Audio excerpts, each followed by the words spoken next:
Love பண்ற எல்லாருக்கும் தெரிஞ்ச ஒரு விஷயம், மார்னிங் காலைல எந்திரிச்சோனே குட் மார்னிங் மெசேஜ் பண்றது, மணிக்கணக்கா பேசுறது.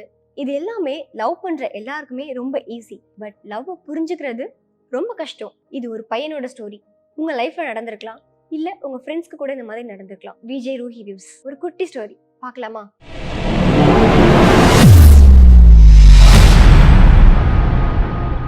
அவன் பேரு சரண். காலேஜ்ல ஃபைனல் இயர் படிச்சிட்டு இருக்க ஒரு பையன். ரொம்ப காமா, ரொம்ப சாஃப்டான ஒரு பையன். அவளை பார்த்தோன்னே அவனோட லைஃப் டோட்டலா மாறிடுச்சு.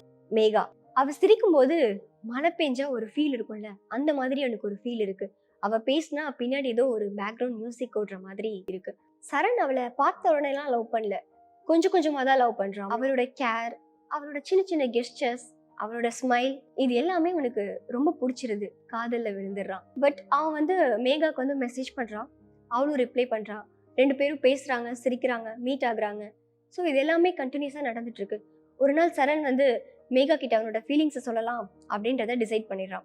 ஐ லைக் யூ, இல்ல ஐ லவ் யூ அப்படின்னு சொல்லிடுறான். மேகா சிரிச்சுட்டே சொல்றா, சரண், நான் உன் கூட ரொம்ப க்ளோஸா தான் இருக்கேன், உன்னை எனக்கு ரொம்ப பிடிக்கும், பட் ஆனா நீ எக்ஸ்பெக்ட் பண்ற மாதிரி நான் கிடையாது அப்படின்னு சொல்லிடுறா. சரண்க்கு ஒரு செகண்ட் அவரோட உலகமே ஸ்டாப் ஆன மாதிரி ஒரு ஃபீல் ஆயிடுச்சு. இதான் லவ் பண்றது ரொம்ப ஈஸி, பட் லவ் புரிஞ்சுக்கிறது ரொம்ப கஷ்டம். சரண் யோசிக்கிறான், அப்ப இவ்வளவு நாள் நான் மேகா கூட இருந்த ஃபீலிங்ஸ் எல்லாமே பொய்யா?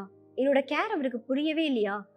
லவ்ல நம்மளோட ஃபீலிங்ஸ் எப்பவுமே ரியலா தான் இருக்கும். பட் அதை ஆப்போசிட் சைட்ல இருக்கிறவங்க புரிஞ்சுக்கிறாங்களா அப்படின்றதுலதான் பெரிய டவுட்டாவே இருக்கும். ஸோ அது அப்படியே போயிட்டு இருக்கு. ஒரு நாள் வந்து சரண் மேகா கிட்ட கேட்குறான், நீ என்னை மிஸ் பண்ணவே இல்லையா? நான் உன்னை ரொம்ப மிஸ் பண்றேன் சரண், நான் உன்னை ரொம்ப லவ் பண்றேன், பட் ஆனா நீ எக்ஸ்பெக்ட் பண்ற வேல நான் உன்னை லவ் பண்ணல, உன்னை எனக்கு ரொம்ப பிடிக்கும் அப்படின்ற மாதிரி சொல்லிடுறான். அவங்க 2 பேருமே க்ளோஸ்டா தான் இருக்காங்க.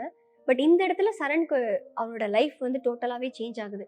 இவ்வளவு நாள் அவன் நினைச்சிட்டு இருந்தது வேற, இப்ப நடக்கிறதுன்றது வேற. அவனோட லைஃப் இங்க முடியல, வேற ஒரு வேலை தான் ஸ்டார்ட் ஆகுது. சரண் இன்னும் சிங்கிளா தான் இருக்கான், மேகாவும் சிங்கிளா தான் இருக்கா. அவங்க 2 பேரும் இப்பயுமே ரொம்ப ஃப்ரெண்ட்ஸா தான் இருக்காங்க. இங்க நம்ம தெரிஞ்சுக்கிற விஷயம் என்னன்னா, நம்ம லவ் பண்றோம் அப்படின்றதுக்காக அவங்க கிட்ட நம்ம லவ் உடனே எக்ஸ்பிரஸ் பண்றது ரொம்ப தப்பு. அந்த ஃபீலிங்ஸ் அவங்களுக்கும் இருக்கா அப்படின்றத நம்ம தெரிஞ்சுக்கணும். இதுதான் லவ் பண்றது ரொம்ப ஈஸி. அந்த லவ்வை புரிஞ்சுக்கிறதுல தான் ரொம்பவே டவுட் இருக்கு. ஸோ எல்லாரும் லவ்வை எக்ஸ்பிரஸ் பண்ணிடுறோம் ஈஸியா. பட் ஆப்போசிட்ல இருக்கிறவங்க எந்த மாதிரி புரிஞ்சுக்கிறாங்கன்றதுல தான் ரொம்ப பெரிய டவுட்டே இருக்கு. லவ் பண்றது மட்டும் கிடையாது, அந்த லவ்வை பண்ணி சக்சஸ் ஆகி அவங்கள புரிஞ்சுக்கிட்டு சர்வே பண்றது ரொம்பவே கஷ்டம். எவ்வளோ பேருக்கு இந்த மாதிரியான லவ் சக்சஸ் ஆயிருக்குன்னு தெரியல.